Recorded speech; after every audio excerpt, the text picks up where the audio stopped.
Chef cuisinière de renom, Babette de Rosière a un parcours professionnel salué par l'ensemble de la profession, en plus d'être une star du petit écran. Mais, côté personnel, la chef de 73 ans a eu une vie jalonnée de terribles épreuves. Il y a 2 ans, elle avait publié son autobiographie, dans laquelle elle abordait certains aspects de ce destin semé d'embûches. Parmi toutes ces embûches, il y a sa relation tumultueuse avec sa fille.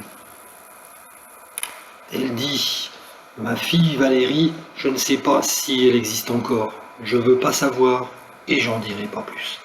Il y a des choses qui sont inacceptables pour un parent, surtout quand il s'agit d'un parent qui s'est privé toute une vie pour élever un enfant sans son père. Mais la blessure semble encore vive et Babette de Rosière ne tient visiblement pas à en garder une trace dans sa vie actuelle. Elle dit: Tout ce que je sais, c'est que j'ai tourné la page. Quand je tourne la page, je range le livre dans la bibliothèque pour tout et je brûle. Ce livre-là, je l'ai brûlé. J'ai brûlé ce chapitre. Ce chapitre, c'est beaucoup de douleur. Bien sûr, une fille, c'est dans les tripes. Et quand les tripes sont malades, eh bien, il faut arrêter. Et c'est ce que j'ai fait, dit-elle. Elle m'a fait beaucoup de mal, mais je ne vais plus parler de ça. Ça ne me dérange pas, mais je ne veux plus en parler.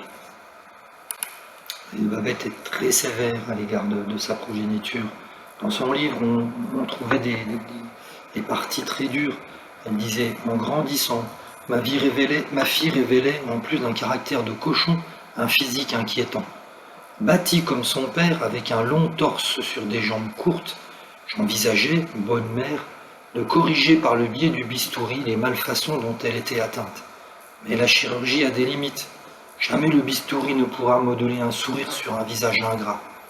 Je me pose parfois sincèrement la question de savoir si cet enfant est celui que j'ai vraiment mis au monde.